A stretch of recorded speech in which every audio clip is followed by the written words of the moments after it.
कभी सोचा है कि कोई सदियों पुरानी परंपरा अपने अंदर आधुनिक विज्ञान की सबसे बड़ी खोजों में से एक का राज छिपाए हो सकती है? आज हम बात करने वाले हैं रोजे यानी फास्टिंग की और हमारे शरीर की जो सेल्फ क्लीनिंग प्रणाली है ना, उसके बीच एक बड़े ही हैरान कर देने वाले कनेक्शन की। अच्छा, इसे ऐसे समझते हैं। कोई अपनी महंगी सी कार को एकदम बढ़िया हालत में रखने के लिए क्या करता है? हर साल उसकी सर्विसिंग करवाता है ना। बिल्कुल जरूरी है, ताकि वो मशीन सालों साल बिना रुके एकदम मक्खन की तरह चलती रहे। लेकिन सवाल तो ये है कि हमारा शरीर, जो दुनिया की किसी भी मशीन से कहीं कहीं ज्यादा कॉम्प्लेक्स है और चौबीसों घंटे काम करता है, उसकी सालाना सर्विसिंग कब होती है? देखिए, सदियों से ना उपवास या रोजे को बस एक धार्मिक परंपरा या ज्यादा से ज्यादा भूखे रहने की एक क्रिया ही माना जाता रहा है। पर क्या ये सिर्फ इतना ही है या इसके पीछे कोई बहुत बहुत गहरा साइंटिफिक कारण भी छुपा हुआ है?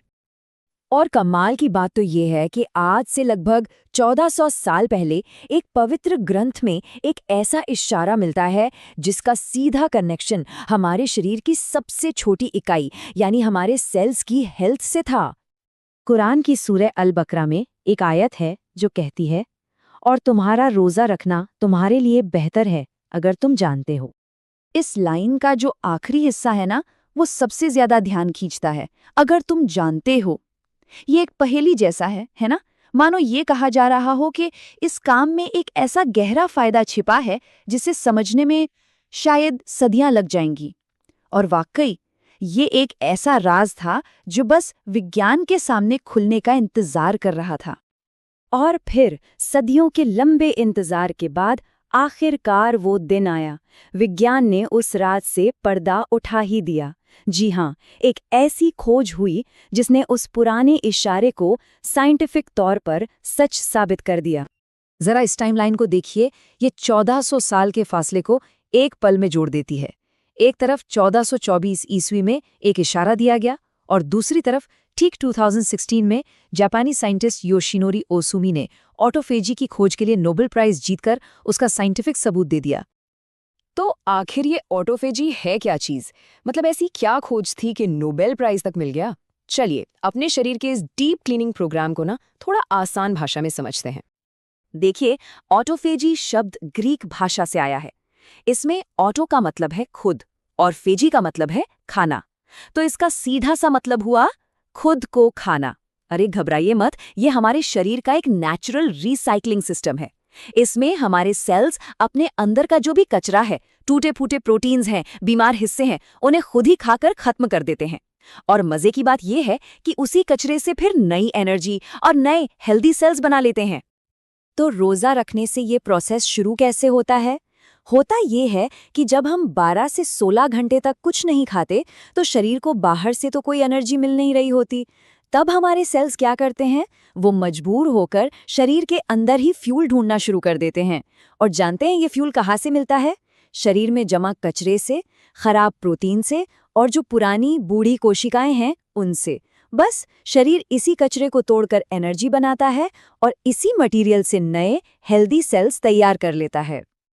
अब ये स्लाइड देखिए, ये दो बिल्कुल अलग रास्ते दिखाती है।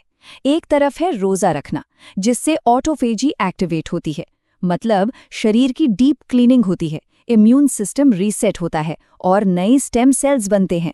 और दूसरी तरफ लगातार खाते रहना, जिससे ये ऑटोफेजी का प्रोसेस कभी शुरू ही नहीं हो पाता।